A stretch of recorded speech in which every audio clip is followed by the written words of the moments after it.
The two speakers today include Brian Hotz. Brian is the Vice President of Land Conservation at the Society for the Protection of New Hampshire Forests. He oversees the Forest Society's protection and stewardship departments. Brian joined the Forest Society in 1998 as a land protection specialist, and has completed over 300 conservation projects while working for the Forest Society. Additionally, he is responsible for organizing and implementing the Quabbin-Cardigan Conservation Partnership and the Merrimack River Conservation Partnership. Brian has a master's degree in science from the University of Wisconsin and completed a master's thesis in implementing conservation easement programs. The other speaker will be Paula Bellemore. Since 2014, Paula has been administering the Natural Resources Grants Program at LCHIP. And prior to that, Paula spent more than a decade working at the Piscataquag Land Conservancy, a regional land trust in south central New Hampshire. She has over 20 years of experience in land conservation, and Paula has worked on more than 165 land conservation projects that cover over 40,000 acres in New Hampshire.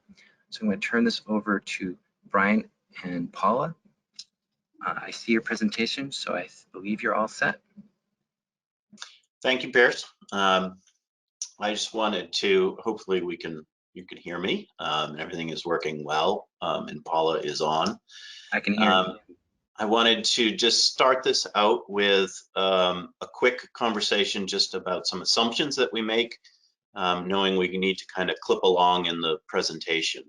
So some of the first few items that I want to understand here is that what we're talking about is the workshop is particularly geared towards people that have identified a parcel of land that they think is an important water source protection property that they want to have conserved. And either they're considering conserving it through the outright ownership or acquisition of it, meaning fee acquisition of it, or a conservation easement.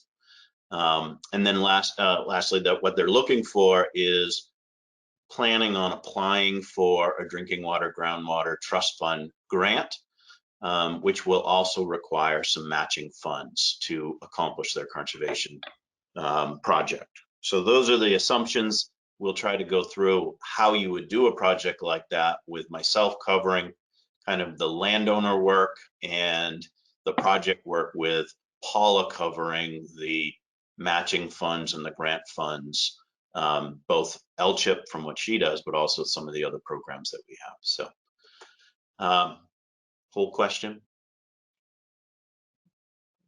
Okay, great. I'll read the poll question. Does your organization, city, town have a current water supply project that needs to be conserved? Yes or no?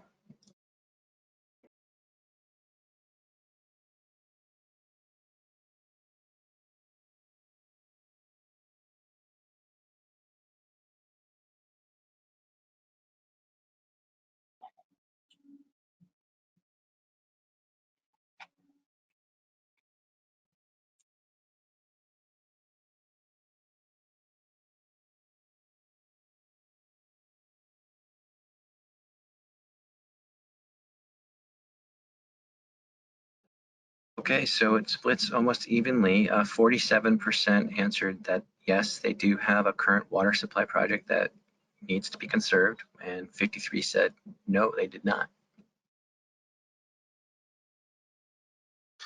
Okay, well, for the 47%, here we go. First of all, to be eligible for the Drinking Water Groundwater Trust Fund, there's really some basic components to their application process. First, you have to be, the property that you're looking to do has to be an identified high priority water supply land. And there's really three factors that accomplish that. These are determined by DES and covered in their one-stop program, and you can get linked to that through their application process. But you need to either be within a wellhead protection area or a hydrologic area of concern, or there is a process for designating a future water source. That's a little more complicated, and you need to be working with DES to do that. But in general, you want to be making sure that your project qualifies for these grants and is in one of those three areas. You'll need to have a letter of support from the water supplier that is working in that area.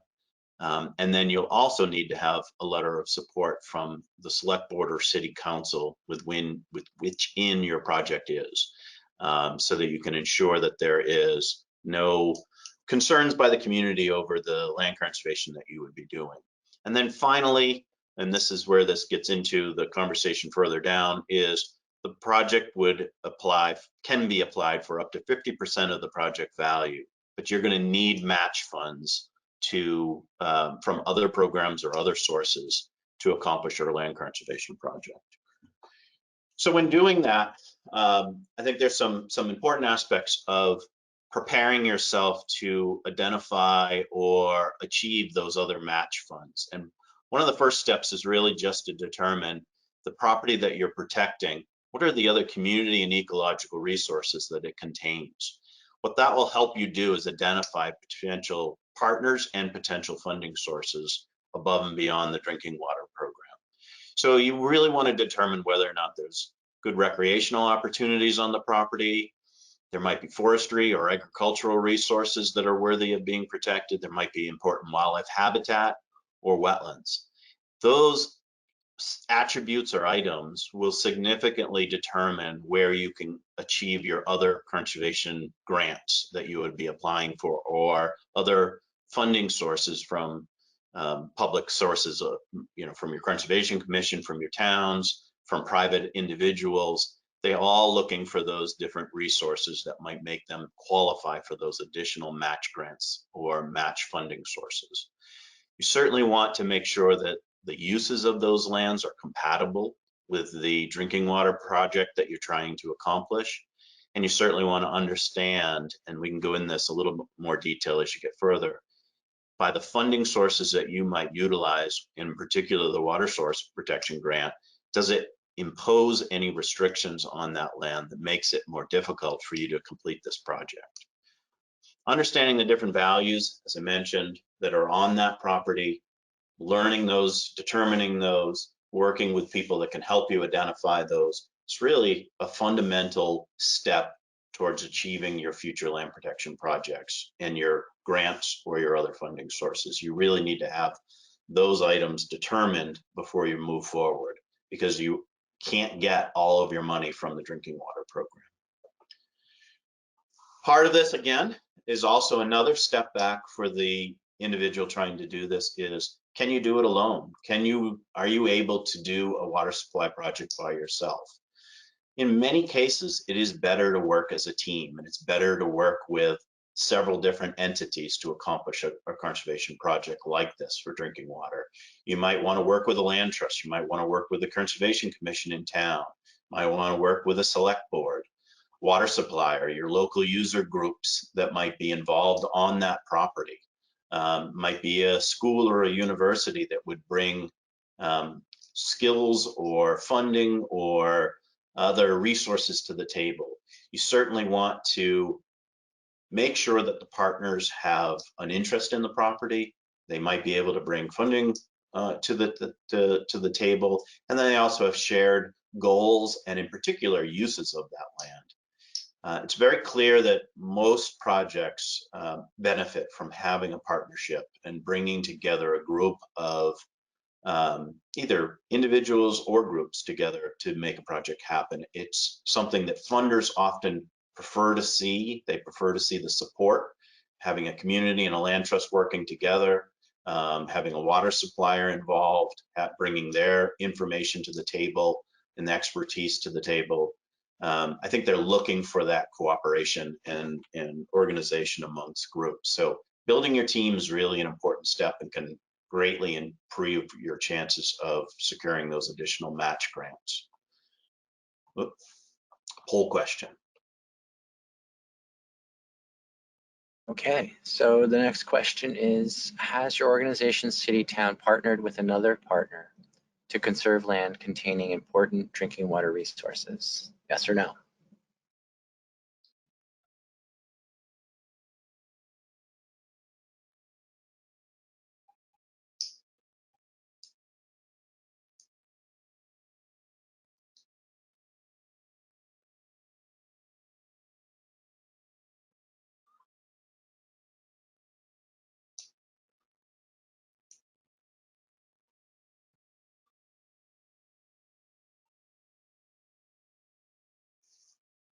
Well, it breaks out just about 50-50.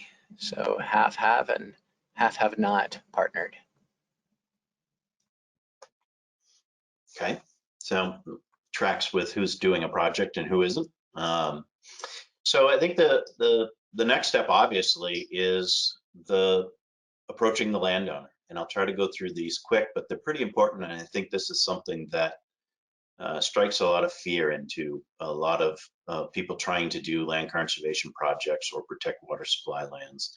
I think in New Hampshire, we're all a very private group, and you're treading into somebody's land ownership and in many cases family situation and financial situation when you start talking about their land. I think the process of working with a landowner shouldn't really be something that you're afraid of, and I think you can prepare yourself for it and certainly get yourself in a position where you know a lot about the landowner and you're more capable of starting that conversation. First step, I really think, is do a little research. Look into this landowner, and it's pretty simple with looking at the tax records, looking at their property from afar. You're trying just to determine who this landowner is, who owns the property, maybe look at their deeds, how it's held, who's working with them. Are there a forester? Is there a farmer farming their land? You really just want to understand that landowner a little bit. The other part of that is, and I think this is something to be clear, sometimes who lives in that house is not the person who owns that property. It might be the brother or it might be the sister. You want to make sure that when you're talking with someone, you're talking with someone that can make the decisions. You need to ensure that you've also thought through what they're doing on their land. What are their activities on their land? How are they doing it? Are they farming it? Are they foresting? What is their family? Is it a big family, small family? Health, finances. Sometimes you can make some assumptions from that. I think you're trying to understand the landowner before you go and approach that landowner, and a little bit of research goes a long way to tailoring your conversation. The other one is just simply, how are you going to approach somebody? Think it through. Is it a phone call? Is it a letter? Is it a, ringing the doorbell? Hi, how are you? Is it a buttonhole at an event, at a school event or a church event or something? People often are not thrilled to talk in public about their land. So you need to be careful. You need to design an approach that is comfortable for the landowner. Make it as easy as possible for the landowner. Who is going to make that contact? Sometimes it's not always best for the land protection specialist to go out there and talk to them. Sometimes the first contact is a friend, or it is a trusted person, or a forester who works for them for years. So you have to think that through, and it will greatly increase your chances that your first initial contact will be a positive one. And then what to cover. We'll certainly cover a little bit of that. I think for me, a letter is probably the most easy thing to do, to send a letter to that landowner. You want to provide some information about their land. You want to be brief. You want to certainly ask for a meeting. You want to make that letter personal, and that personalizing that letter can be from the research that you've done. Nowadays, a phone call, the first question you'll often get from a phone call is, how'd you get my number? It's not the old days where you had the phone book. People don't take a phone call from someone they don't know anymore. That's why I suggest the letter or a trusted friend that would make that first introduction. I think the other thing to do is, when you go in and you start that conversation, make sure you understand what you're trying to do. Have some goals that you want to accomplish in that meeting. Have a script. Make sure you have key questions to get to the conversation that you're looking for. What is the interest? What is the situation that they are with their land, and how and would they be open to the idea of a land conservation project? Make sure you get your points across. Make sure you're listening. One of the things that I think most people will do is they'll come in, they'll try to throw out all the information they want. And what you can often do is ask a few leading questions And that landowner will tell you most of what you need to know to tailor the rest of your conversation. They'll explain to you whether they've got plans to live on that property forever, or they're going to open it up and do active farming, you know, or they're ready to move, they're ready to go to Florida.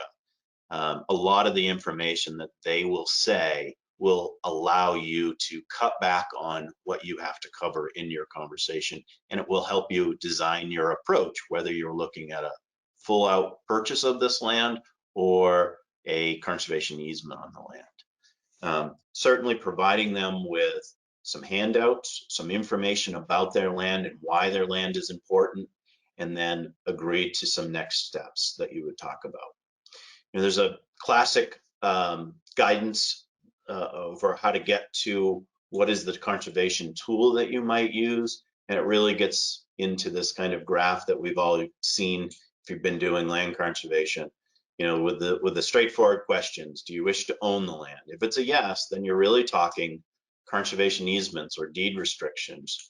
You know, you're not looking at acquiring that property. But if the answer is no, you know, we are planning to move someday, or we would like to sell this property, you know, then you're looking into, well, do you need compensation? Do you need, you're looking into an ownership of that property. So there's a pretty general, you know, trying to narrow down the approach that you're looking for, whether you're buying it or whether you're being gifted this land or gifted an easement. But again, it's breaking it between a conservation easement and an outright ownership is really the first step. The next tier is it a potential donation? Is it a potential purchase? Most projects, or many projects nowadays, are purchases or a combination where there might be some bargain sale. That's where a partner like a conservation organization or a conservation commission can really provide that expertise about the tax benefits that go along with a partial donation or a donation of land or a donation of easement. You have a lot of options, but you want to make sure you're aware of those options. If you aren't, bringing one of the team members that are will certainly help you and provide that information to your landowner. After your meeting, just a very quick thing I like to do is, you know, I will often get out of a meeting with a landowner, drive around the corner, and I will stop and write out my notes. Make sure that it's fresh in your head. I will also send a thank you or a follow-up email. Make sure that you're answering any promises for follow-up information. You want to then brief your team if you went in as an individual and you didn't bring anyone else in the team. You want to make sure you're educating everybody that is involved in the project, and you're certainly trying to get again down to that question: am I acquiring the property or are we acquiring an easement? Whether it's fee, whether it's a gift or a donation, or whether it's a purchase. You want to keep that process moving along. So as they say, eventually you really got to get to cut or fish bait, or what is it, fish or cut bait. You need to do the project. You need to get that landowner to make that determination. Are we buying the property or being gifted the property, or are we doing a conservation easement? Certainly an ownership of the property, full out ownership of the property, will be a little more expensive to do, but you have full control of that property. From a water supply standard, that might be a more important thing, but you might only have the option of doing a conservation easement. When doing that, you're going to have to work on building a relationship with this landowner that you'll have to have forever. So it can be more complex. The deed language can be more difficult. And there's a process of monitoring and enforcing that over time. You're going to get to a preliminary appraisal usually to set the price for acquiring that. Certainly going to have to get to an offer and coming to a purchase price. You're going to have to work with an attorney usually to develop a purchase and sales agreement. You really want to be realistic when you're doing these projects. In particular, as you get what Paula will cover in the future here, is it takes a while to put together these funding sources and go through the process of the application, the award, and the due diligence that it takes to do it. You certainly want to have a funding contingency. You don't want to be in a situation where you don't have the money to deliver. And you certainly want to account for all of the conditions that might come with the grants that you would get. And Paula will go through those grants. Paula, you want to jump in? Great. Okay, so you've got a deal, and now you just have to find the money to pay for it. So that's where we, the funders, come in. The first thing that I think is really important for everyone to remember is that as a funder, we want to fund your project. We want it to succeed. This is what we do. So sometimes that isn't really clear. We really see ourselves, or at least I see us as a partner. So good communication with funders can go a long way to a successful grant application and then a successful project. The first thing that needs to happen is we, as a potential funder, need to be able to understand what's important about the project or the property. It might be really obvious to you that this is important water supply land, but you need to be able to communicate that to us. If you have good natural resource professionals on staff, you might already have gathered all the information you would need to make a compelling argument about that. If you don't, once you have this deal, once you have a P&S, I would recommend that you hire a professional, a wetland scientist or an environmental consultant, to go out and do a natural resource inventory or some type of assessment of the property. Naturally, you need the landowner's permission to do this, but the information they give you is going to go really far to strengthening the asks that you're about to make, be they to private foundations, state or federal programs, or even the community that you're serving. So there is an upfront expense to doing this, but it's going to pay off because you're going to have stronger funding proposals. And then you're going to use that information later to help you inform management decisions about the property. So that's a step. Some projects I see, they don't take that step. And it's, you know, the argument for why to protect the property just isn't as clear usually. So once you have that report in hand, you build your case statement, 1 or 2 paragraphs sort of that explain the project and why it's important. And then you're ready to start reaching out to potential funders. What you're seeing on the screen here is a 1-page double-sided summary that we've just done. And this is, I think, 8 funding sources for conservation that work. It does include the Drinking Water Groundwater Trust Fund that will work for water supply projects. And it gives you just the basics. When your applications due, how much can you ask for, things like that. And you can get my contact information. It's on the screen, and I'm happy to provide this to you. And then I got a couple more programs that want to be included, so we'll probably be expanding this as well. So next slide. So most projects that we see will pick 2 or 3 bigger sources of funds, and those could come from, you know, pretty much any of these programs that you see at the top, DES ARM program, USDA, Forest Legacy. They'll match those and then supplement with several smaller grants. So those could come from regional partnership programs, the Moose Plates, local conservation commissions. You start building a short list of programs that will work for you, and then you're going to start vetting those programs. And so next slide. How do you do that? The best thing to do is to just pick up the phone, call a potential funder, whoever the rep is. You can give me a call and say, Paula, I have this great project. We're thinking of applying to the drinking water. We also might be interested in applying to LCHIP. I'd love to meet with you and tell you about the project. Together, maybe on Zoom, maybe a phone call. If we'll get out, and you're going to introduce the funder project to what your goals are, what you're trying to accomplish. Just meeting with the landowner, you're going to and tell me more about the aspect of the project, why.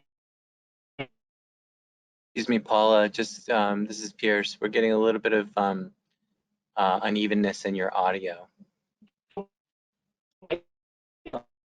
Okay, so you're going to want to ask the funders as well questions like, now that I've told you about the project, how is it going to be?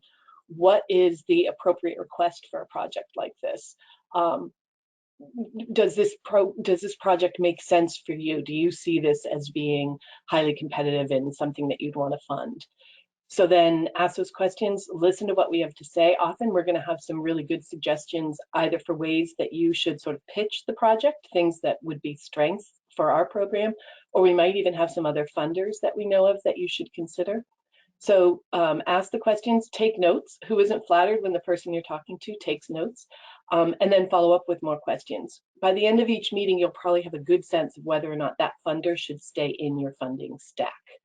Next slide. So then you start the application process. It can seem a little overwhelming. There's a lot of pages and a lot of questions for each funder, but there's one really important thing you need to do, and that's follow the instructions. Most of the programs provide you with a lot of detailed instructions about what they need to see in the application. If you read the instructions and you still have a question, you should absolutely feel free to pick up the phone and call with questions.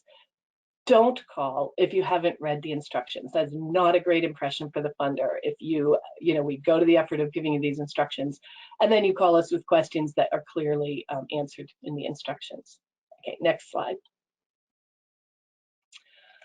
So another thing to bear in mind is that many of the funders are going to be asking essentially the same questions. So you might want to work in a Word document where you can cut and paste text that you've written into different applications, maybe tweaking it a little bit depending on how we ask the question. But essentially, we're going to want to know, where's the property? What are you planning to do? Why is this property important? What are the specific features? What are the benefits it's going to offer?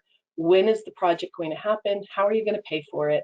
And what's the land use in the future look like? So you're going to want to answer those questions in different ways. Don't exaggerate, don't catastrophize.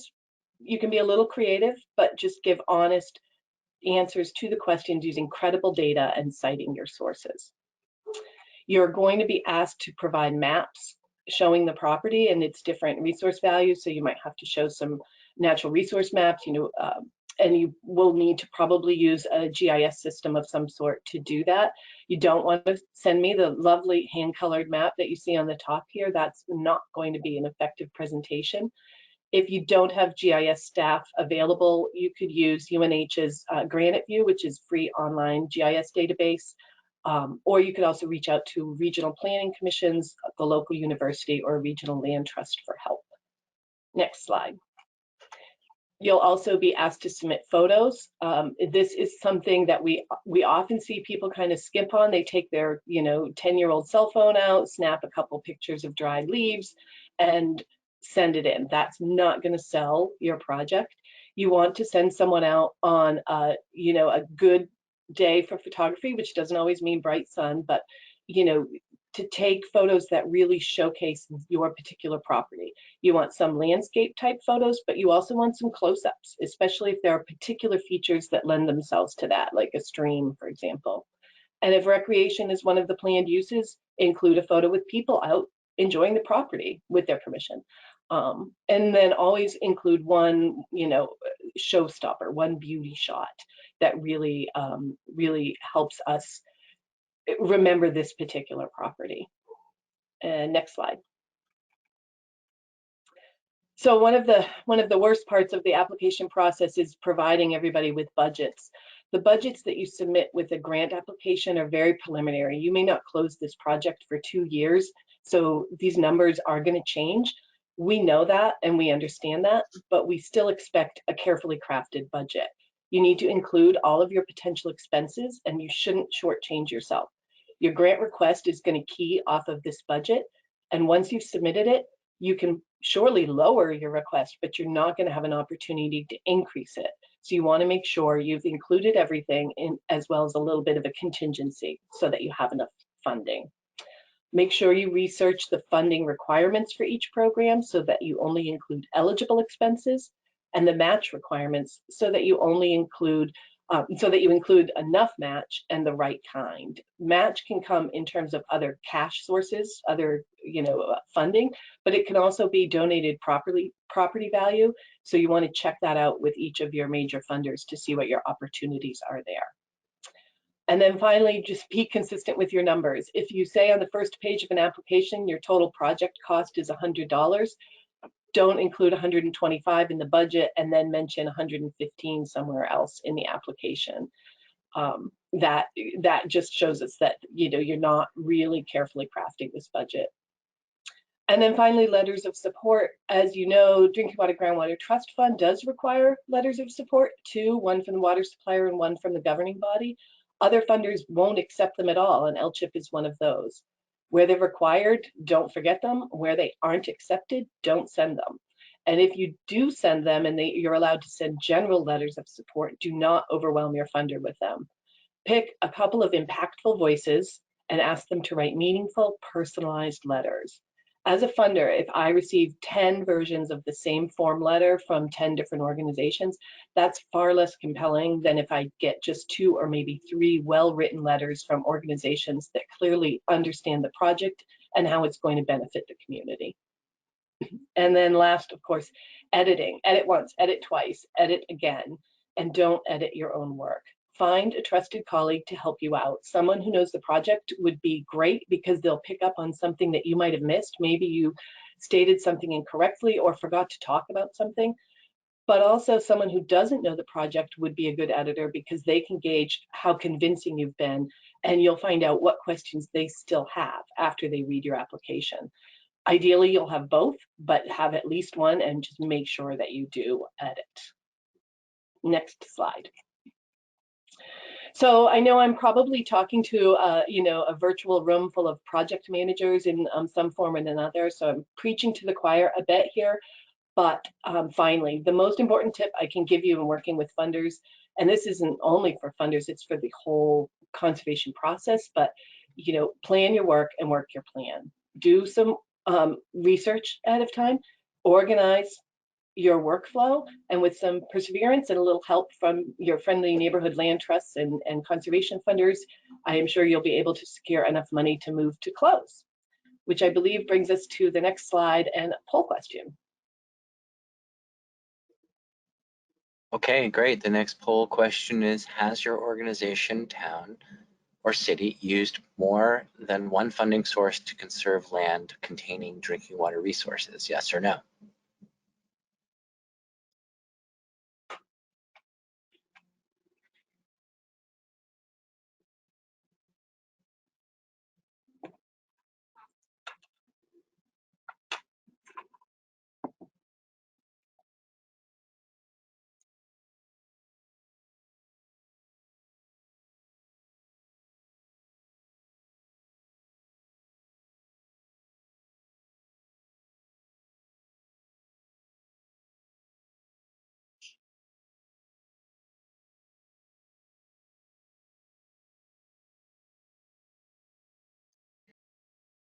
Okay, so the results in terms of using more than one funding source to conserve land containing drinking water resources, again, splits about 50-50, 48% yes and 52% no. Great. Okay, so I think here where we're going with this, and I think, obviously you have done the work, you've secured the project, you've identified the different funding sources, you've applied, and you've hopefully been awarded. You now have all your resources that you need to do the project. Now, I think the thing that will surprise most people is the amount of time it takes once you've achieved the funding to finalize your project. It gets very complex, it gets very detailed. There are due diligence or items that you need, a checklist of items that you need to correct or finalize. And I think that from my experience is you need to be careful about how long this process takes to do these. And that's finalizing the deed language, signing and approving any project agreements with those funding sources, making sure you're paying attention to the monitoring and reporting requirements that are included in those agreements and with that funding that is available, getting the property surveyed, finding and getting a final appraisal and determining whether you need a federal appraisal or whether you need a standard appraisal. It is very difficult right now, in particular in this hot real estate market, to capture the attention of surveyors and appraisers. Even title companies are busy at the moment. Making sure that title commitment is in place and you're able to have title insurance. Those are often checklist items that are required by your funders. An environmental assessment, likely a phase 1, to ensure that the property isn't contaminated. And then something generally with most projects, both easement or fee, is a baseline documentation report. And that is really a report of the general condition of the property at this time, so that when monitoring and reporting can be done in the future, you have a baseline of what the property looked like, where the trails were, what was going on the property, what were the land uses, all of those activities compiled in a report, so that you can in the future evaluate the current condition of that property based on that initial report. And then another part of this is many of the funding programs require forest management plans or farm plans, stewardship plans, some type of plan. And in particular, when that comes with a private landowner, when you're doing a conservation easement, you're having to develop that plan, usually with yourself, with the provider, whether it be NRCS or a forester, and the landowner. That can take some time. You're forcing someone to come up with a plan that they need to stick to in the future. Certainly, securing the funding from the funders, they need to go through their own process to approve their grants. And I think I cannot stress this enough.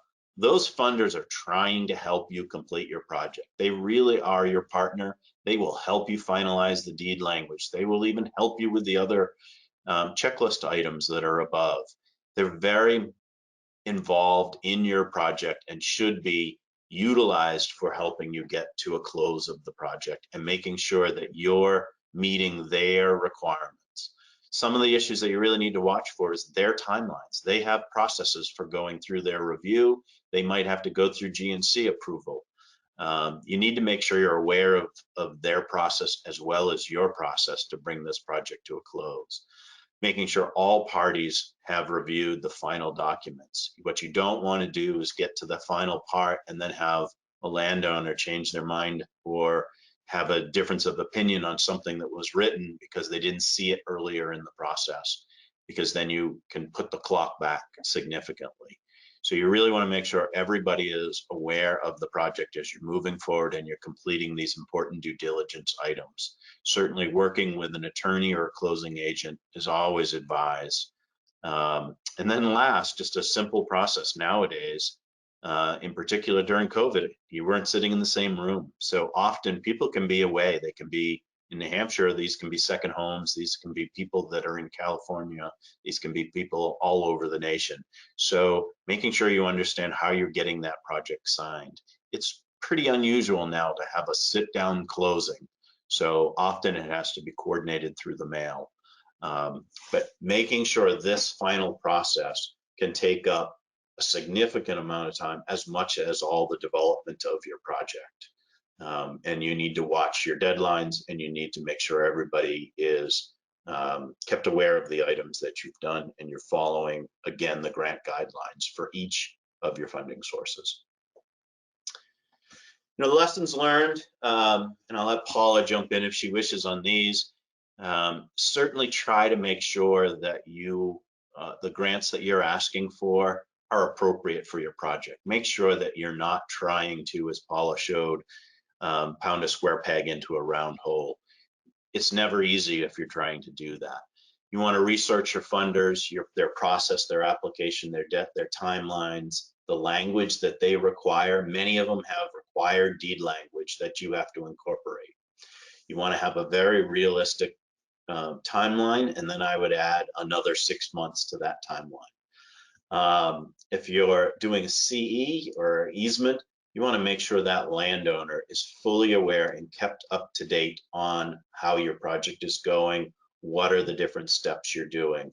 You can overwhelm a landowner with too much information, but you can also certainly under notify them, and surprises are something that is not welcome to many landowners. You want to make sure you've got enough money to cover all of the project expenses that you're going to incur, and you want to make sure you understand that for most of these grants, it's a reimbursement or a funding comes at the very end. So you might have to front a lot of the expenses for surveys, for appraisals. You need to be prepared that you're going to have to put that money out first and only get reimbursed for that after or right when the project closes. You want to make sure with your grant funders, again, you want to make sure that you're in good communication and making sure they're fully aware of this. Again, they are going to be your best helpers in this. And then lastly is the reporting requirements after the fact. Conservation projects don't end after you've completed and closed the project. There is almost always, and in particular when there is additional funding provided, some reporting and some monitoring requirements. So it is an ongoing process for sure. Paula, do you want to add anything?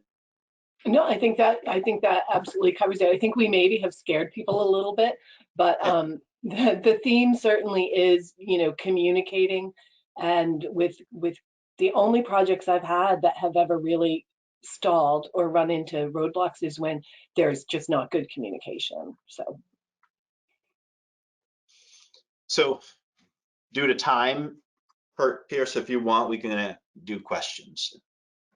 Yeah, thanks, Brian. I put into the chat just to note, because you mentioned transaction costs, and so DES through our local source water protection grant program can pay for surveys, baseline surveys, other transactional costs up to $20,000. So for those of you listening, those dollars are available next fall, November 1. And there are other programs that I mentioned in the chat, which include the Merrimack Conservation Partnership Moose Plate Program and the Coastal Piscataqua Regional Partnership. You can look those up online. And I think the other point to make that we made yesterday, if people weren't on yesterday, was that there's going to be $6.8 million through funding from the USDA's Natural Resources Conservation Program as part of a New Hampshire source water protection partnerships and strategy to protect water supply lands. So that $6.8 million will be able to be used as a source of matching funds. And so for the trust fund that we help to administer for the Advisory Commission, the Drinking Water and Groundwater Trust Funds Advisory Commission, that money, that 6.8 million, could be used as a match to the money from the state, from the Drinking Water and Groundwater Trust Fund, which is I think a pretty significant thing, because finding those match dollars can be difficult. So Pierce, I think that is great, and I know that source is not included on this chart that we're creating, but I will get that information from you. And the chart is going to be available at www.lchip.org, or you can contact either Brian or I, and we will continue to expand the list of programs that are included there as a service to the community to try and help everybody find that match. Yeah, great. And we often, Sandy Crystal and Paul Suska, there's often, public meetings or trainings and outreach to municipalities and public water systems that are occurring or that may occur at various times, to help public water systems and towns and others get a sense of how to get started with an application, what's eligible, and so forth. So we are on time. We have a few more minutes, and I think I'm going to go to the questions that may have been posed. And Liz Palanzi, I'm going to ask if there are questions from the audience. Can we go through those now? Sure. So the first one is, what are the criteria for establishing the validity of a future water source? For example, we have several largely unused aquifers with high potential yields. So Pierce, I think that maybe you want to talk about that in terms of the high priority water supply lands and planning. Yes, I'm sorry. I was trying to figure out a webcam problem. So how do we determine that it's a qualified future source? What will the commission be looking at there? Well, aquifer transmissivity is typically something that's related to the USGS's mapping statewide. So they'd be looking to, the characteristics of the groundwater, of the aquifer, the storage capacity, and basically transmissivity, I believe. And does there need to be a plan in place that identifies a particular, source for? Oh, sure, right. For future sources, right. You know, I think the advisory commission will be looking for a plan or for any submittal to DES that indicates that there's, you know, a design and sort of a beginning steps to, you know, take a serious look at how to get a source, you know, in place. So that information, I'm sure the commission would look at as important indicators that this isn't, you know, it's not something that is sort of a conceptual idea, but that there's some real steps being taken to put it into place. Okay, and one more question. What are other types of evaluations that can be done besides a natural resource inventory to ID and showcase a property's value? Brian, you want to take that one? Yeah, I mean, I think you really can there's a lot of resources now with, as you mentioned, the Granite system, Granite View system, and then the Coastal Viewer.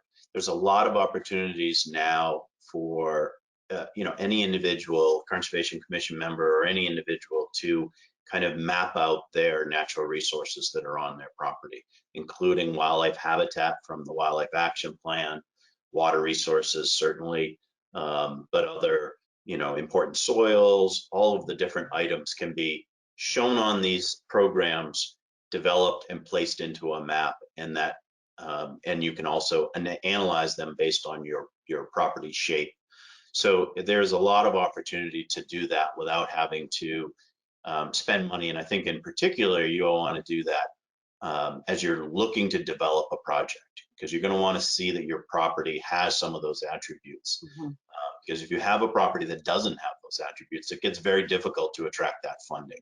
So right.